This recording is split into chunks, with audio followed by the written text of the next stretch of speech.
It's time to rip the cover off what really works to ditch addiction, depression, anger, anxiety, and all other kinds of human suffering.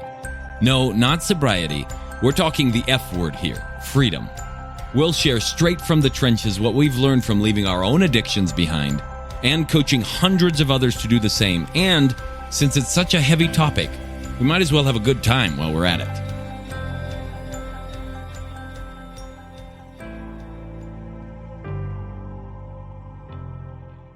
Welcome back to the Alive and Free podcast. Today we get to jump into The Human Effect, which is adventure 8 of the book. If you haven't purchased it already, all of these extra conversations are around what's going on in there. So if you are using it for a book club and you want further details and further thoughts about what I was thinking or what's going on into this or other questions that have been raised, that's why we have the team here. And just to kind of like gauge their reactions and maybe dive deeper into a few things. So go grab it on Amazon, or if you want the audio version, it's on Audible. I think it's important today to talk about labels for a second. I call it the human effect, and there's a number of places in the book and in the way I teach people that I give a new label to something. This one, the human effect, there's out there in the scientific literature two things called the placebo and the nocebo effect. The placebo effect is basically your thoughts affect your reality in a positive way. And so they use it in drug trials and stuff, that you think you're getting the drug, and if just thinking that you're getting it is going to do things, then if the drug doesn't perform better than you believing you did it, then they won't release the drug. So very useful, but a lot of people tend to only relegate that in their mind to the drug world, to the pharmaceutical industry. Then there's the nocebo effect, which is the exact opposite, but it's the same mechanism. And so I just ended up calling it the human effect, mostly so that we can set aside the baggage of it and look at a deeper mechanism going, it's on all the time. This is your thoughts affect your reality. And the name of something conjures up everything that you think about it. And in this chapter, I actually make the case for even your own name, how you learned it, what it's been associated with your whole past history. If you ask me, and one of the things we work with right at the beginning of the retreats now with people is the fact that it is the biggest hurdle in their life, which is their own thoughts about themselves. Their own name is very, very much associated with it. And it's the biggest label they have to overcome. More than addiction, more than depression, more than all the other stuff is their thoughts about themselves. And so angustia was another one where I used a different term so we can pinpoint this kind of physiological tension that has both emotional and spiritual and biological after effects and things like that. So I brought that up in this chapter. I bring it up now just to get you guys thinking, right? How many, like for me, the word God came with all these negative connotations just because I grew up having not so great experiences with it all the time.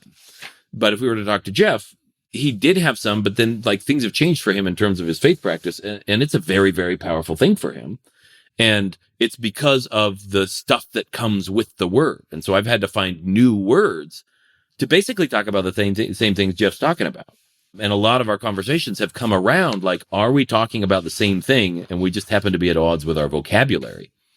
And so consider that in your communications with other people. Maybe the problem is not that you disagree. Maybe the problem is you think the words they're using mean something different. You keep using that word. I do not think it means what you think it means. Okay. So yeah. The Princess Bride's a good place to start. Yeah. Yeah. Why do you look at me? Like Andre the Giant? Is this a tall thing now? Wow, I didn't make that insinuation at all. I was looking at Jeff, actually. Oh, no more rhyming and I mean it. You want a peanut? Yeah, you got to say it, don't you? Yeah, I know. It's the human effect. It right? is. It's the human effect. All the way down the line. So what jumped out for you guys in this chapter? What for you feels like you want to dig deeper on? You may even say it here, but in my notes I wrote shout out to the brain, just in the idea that our brain has gotten us into messes, and it also has the ability to get us out of the same mess. Yeah. And how powerful that is. Yeah. It's in keeping with kind of some of what we talked about last time. It's really easy. The current medical model, as much good as it does, and I think that needs to be noted, even the therapy models that are there, they are helping people to whatever extent they are.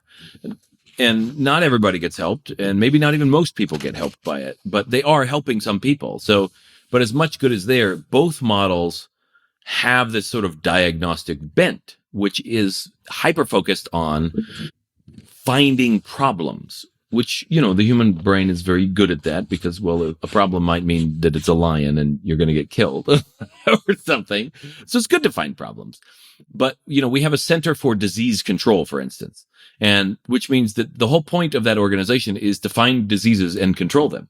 So all of their focus is what's wrong? What's wrong? What's a threat? What's an attack?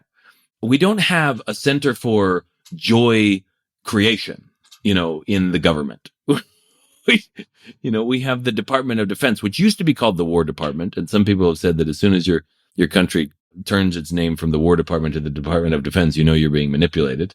We can leave that for some other time. But you have a Department of Defense. There are people looking at threats, but they're not like, there are like Secretary of State and Secretary of Commerce, and they do go about, you do have ambassadors, but there's not like a Department of international, like, I don't know, what's it called when you make friends? Alliance. There's not a Department of Alliances, and so there's just a natural tendency in our social institutions and everything else right now.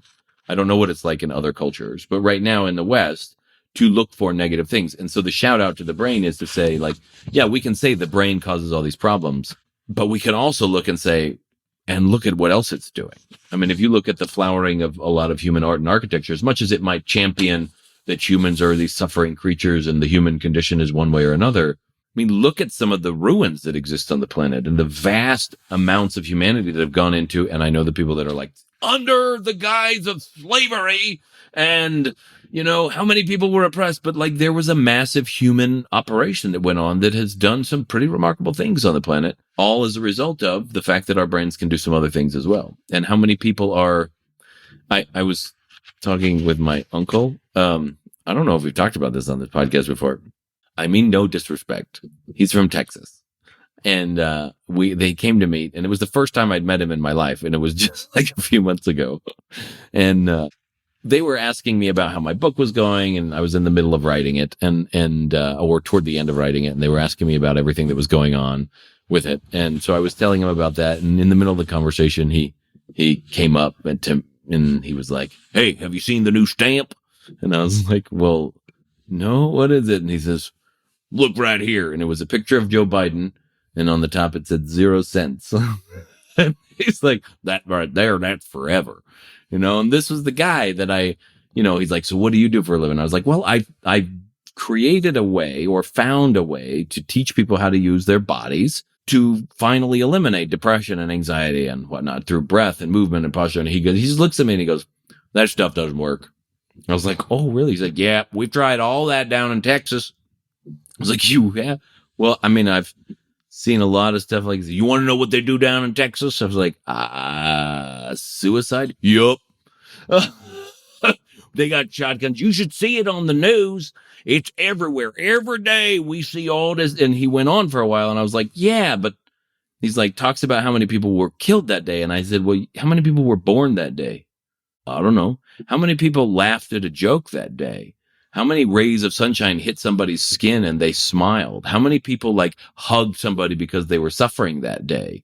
How many people took food to a neighbor who was struggling? How many people like helped an old lady cross the street or played a game of basketball? Like, that's not on the news." He's like, "Well, that's not on the news." I was like, "Yeah, maybe you should watch a different channel." But that's just, we tend to focus on the negative, and the human brain is absolutely incredible. And in concert with your body really is the way out. There isn't anything to fix about you, which is what I've found in my own experience over time through all the work I've done. There isn't anything wrong with people. And declaring it's wrong ends up making you have to like fight it, but you're just fighting a part of yourself. And a house divided against itself can't stand. I heard somebody said that once. I used to think it was Abraham Lincoln until I read it in the Bible. And I was like, "Oh, he was actually quoting somebody." My bad. So yes. Wasn't he talking about like demons? Yes, he was actually. Jesus was actually talking about demons, and Abraham Lincoln was like, "Well, apparently the demons are the Confederates." Speaking of demons, in this story you talk about your experience with maggots and how monster-like they are to you as a child. Do you want to tell us a little bit about that story and how that applies to how strong the mind is? Yeah. So, I mean, yes, I can tell the story. I was just showing Jeff, just barely, all the pictures of that particular one. In case you were wondering and you read the book, I found a picture with proof. We only caught one fish. So I was a Boy Scout in Germany, and what part of the requirements for whatever merit badge it was to go and bait a hook with my own little maggot worm. My guess is the merit badge was fishing. You need to ask it in the form of a question. It could have been bobbing. That was all of your merit badges. all of my merit badges were bobbing. Yes. And so I went, and we had to bait a hook. Now, I didn't know this at the time. It was years later when my dad and I discovered that we had radically different experience with it. What I'm talking about in this story, particularly in the book, there is how quickly the brain can edit its opinion of things and produce a different experience. So I had read a book in school that it's called The Endless Step is the title. I don't know who wrote it. It's some child's book. And the only image that stayed with me was this like concentration camp, detention, something out on the steps or the plateaus of somewhere. And there was like a pit that they put in dead bodies, and there were maggots growing on the flesh. And so my idea of a maggot was that flesh eating wormy things. And so when she found out, like, we didn't have worms, we have maggots, and I was like, oh crap. And the minute I heard that sound, the minute I heard the word, my whole body produced this feeling of fear. And the minute my dad heard the word, he just thought slimy, because he doesn't like slimy, and he was thinking of worms as a kid. So we're both walking to the edge of the puddle, which is a small pond. We're basically walking to the edge of this puddle. Neither of us wanted to do anything. And we ended up arguing back and forth. Like, you do it. No, you do it. You do it. No, you do it. It's your merit badge, son. You do it. For a while. And he's like, well, both do it. And so we both grab a maggot and we put it on. And he's relieved the minute it comes on because there's sawdust on it and it's not as slimy as worms. So he's like, fine. But I'm still like, I got to get this off my finger as quickly as possible because I don't want to give it a chance to like sink those fangs into me and suck my blood. I'm like wiping my hand on my pants and all these other things. And then later on, we're leaving and neither of us are all that concerned. I discovered that my hand did get sucked aside by maggots, and he discovered, hey, they're not as slimy as worms. So I guess maybe I can handle them a little bit more. The point being, like, since that, because we had a physiological experience of something, that data enabled our brains to change the patterns that it had been operating on for so long. And so I introduced that here, particularly to help people understand this key notion that I go on at length about for like a couple paragraphs, trying to say as many ways as possible that whatever you entertain yourself with, whatever entertains you, trains you. I've said that before on the podcast.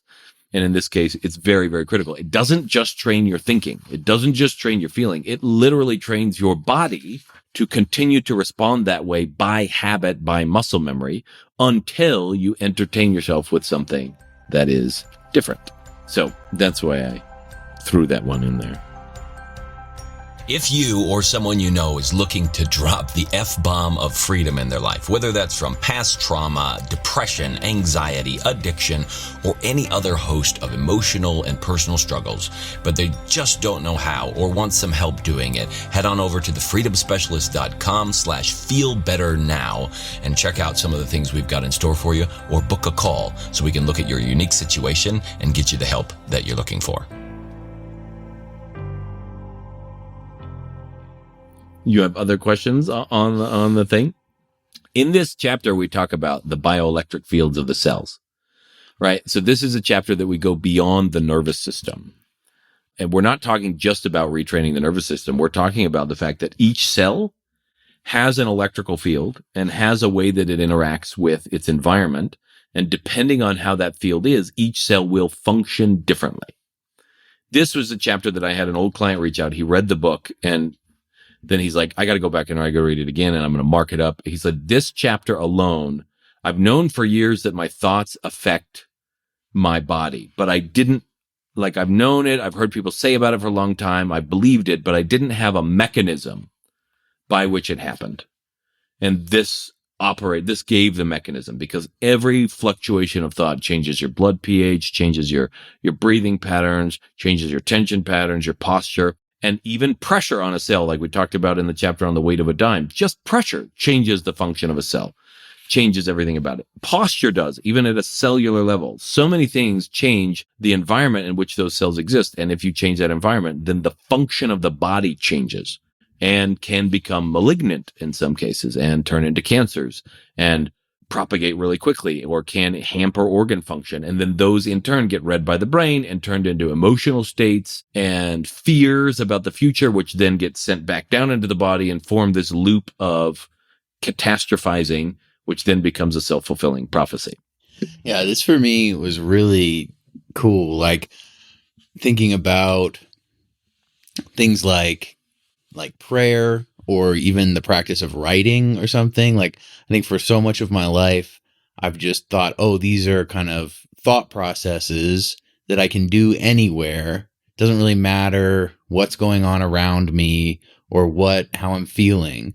But recently, I mean, in the past few years, starting to take the time to like make a space feel a certain way. And the things that we do on retreats with the singing bowls and making there be certain vibrations in a room, in a space, and realizing that this has a profound effect on people's bodies. Like the feeling, the thoughts that are created, the things that you're focusing on, even with your eyes, or the sort of sounds that you're making. You could be saying the same words, but it's gonna radically change the experience if it feels different.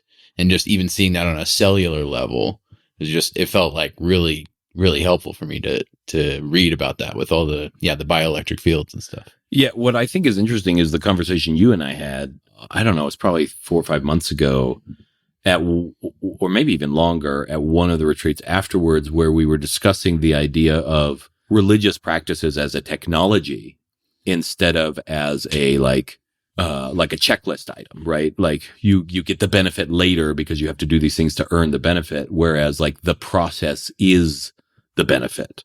That, for instance, the number of Hail Marys that you had to say in a Catholic or an Orthodox, I don't know if Orthodox does Hail Marys, but similar type of thing. Yeah. Okay. Yeah. So the number of those things you would have to say, like it wasn't a penance. Wasn't a punishment. It was a way out. Like this might help you with that. Yeah. Go chant this for this long and you will feel better, which is how I've pieced together all the things that I've done, which is like the process itself is testable, is a way for you to see it. And that discussion was really kind of cool for me to have, like to be like, wow, I hadn't really considered that, because I was busy in other areas exploring other things, to like link it back to, these religious processes. Doesn't matter the religion, but the ones that have these really entrenched rituals or these processes that came from a certain kind of wisdom, like in the Orthodox Church, which I think is so beautiful. They're engaging with all the senses. So you have sight and sound. Do you want to speak? I mean, you're obviously inside of that. Well, yeah. So, I mean, just coming from my experience of something like prayer, where it felt like, oh, this purely intellectual, quote unquote, spiritual thing, where it's just, I can do it just the same as if I'm speaking out loud, or if I'm just saying it in my mind, or if I'm with people. It's all just, this talking to God, and then encountering you and this kind of like what I would see as some kind of like hardcore materialism sometimes, of being like, no, it's just about the vibration that we're doing. So we do like Om chanting, and I'm kind of like freaking out with this, like, oh, is this like spiritual? What are we doing spiritually here? And you're like, no, just think of it like physical therapy. Like, just think of it like the, what the vibration is doing into the nervous system and things like that. And which was my process, to have to strip away the cultural stuff, because so much of the culture stuff was an intellectual framing. And I was like, but we're all humans. I want to know what this is doing for my body. So that came out of my exploration. It's like, I just need to find a way out for me. Yeah. What's going to work. And I found huge benefit to those practices. And then kind of, I feel like in this place where I've found this marriage of the, I don't haven't lost the spiritual. Like I still believe in that kind of transcendent connection. And I think it's really important that the body is included in that. And so in the Orthodox Church, which I'm in the process of joining, there's the senses are incredibly important. The visuals, there's images, there's sounds, smells, all sorts of things. And this feels to me really just this like holistic way of moving people towards the good. Yeah. And you would see this similar thing in some of the Buddhist approaches to stuff where they would involve sights and sounds and everything else. And they include mantras, which would be a kind of prayer. And in many of them, the mantras are not even words that mean anything. They're just, which is what Om is. It's not a word that means anything. Some in the West, a lot of people are like, it's the name of God. It's not. It's literally a vibration that people are like, no, the people who are really still, really in tune, this is a vibration that's in all of these different traditions. And that's something that they engage with in terms of ritual. And so the idea that you can entertain yourself with processes that intellectually get you in a place, maybe even create a cosmology or a worldview, but the process itself is producing a result. That was what I had written in my book for when you said over and over again, like what entertains you, trains you, it was like, he's talking about ritual. Like that seems like, yeah. And so then I give some examples of people who have achieved some tremendous things. Because if it's the same principle for like elite athletes and top business people, like they ritualize their day. They spend their time thinking about these things. Some of them get up and they write morning pages and they write 3 pages every day, no matter what. Writers do this and artists do this. And then you have the religion side of things, but then you have people like Prahlad in there who hasn't had food for however many years. I mean, he died in his 80s and it was like 72 years or more where he just didn't eat food or water. Something had happened to him when he was a kid, and he spent most of his days in a cave doing meditations and everything else. And I've trained with other people in that regard, and we've mentioned him on this podcast. And then there are like Dr. Joe Dispenza. With his bike accident, and he pieced together his spine with that. And that was just focus and a kind of ritual and a kind of going through the process was the solution. It wasn't that there was an end result of the process to look for. It was like doing it was actually doing it. And that's the power of the human system, is like what you focus on really does become a biological reality. Recently, I was like, if I were to define belief for me, like what is a belief? I would say like it is a thought that a person has that their body has made into a real experience. So like if I tell somebody like Winnie the Pooh just walked by, their mind doesn't tell their body to make that into a real experience. It's whatever kind of thoughts that a person has that their body continuously enacts as real. That's what they believe. Whether or not the thing is real or not is immaterial here, but like the belief is that their body is making a real experience out of the thought. And that is a kind of ritual. It's a kind of practice. And people who bear testimony of whatever the things that they witness, and it could be, miracle cures and business models and whatnot, or it could be religious things. All of that is twisting and contorting the body and squeezing glands and doing things that are creating a human experience. And I bring this up here just so that you can see that you really are in the driver's seat, and the experiences you want to continue to have, you can be more conscious about them. And the experiences that you don't want to have, you can be like, cool, what am I entertaining with myself with that is leading me here? And what would I rather entertain myself with? Where do I want to be? And what can I entertain myself with along the way rather that will get me there? So it's not that suffering is the fact of life. It's that it happens and it's an option, but there are other options as well.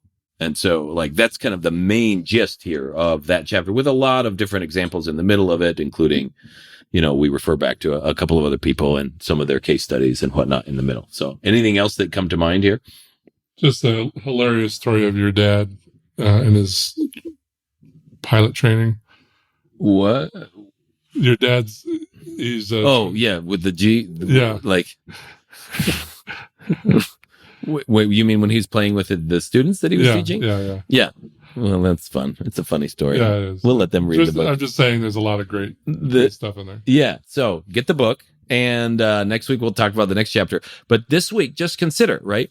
If you're like, okay, cool, what do I get out of this book club? Just look around this week. What are you entertaining yourself with? That includes YouTube. I mean, if we were to talk about worship in general, since it's come up, and I think it's a valid topic because I don't think it gets enough valid look from the sort of practical standpoint. Like the practicality of religion, I don't think gets enough clout. And so, like, if you were to look at worship, meaning that which you spend your time, effort, and energy and attention on, well, what are you worshiping? Or what are you entertaining yourself with? If you're a non-religious person, how much YouTube are you watching? How much Facebook and Netflix, food? You know, how much time are you spending in things that are producing the life that you have? And as you're going through the week, would you like to entertain yourself differently? And might that entertainment produce a different experience of life? And that's it for today's Alive and Free podcast. If you enjoyed this show and want some more freedom bombs landing in your earbuds, subscribe right now at wherever you get your podcasts from. And while you're at it, give us a rating and a review. It'll help us keep delivering great stuff to you. Plus, it's just nice to be nice.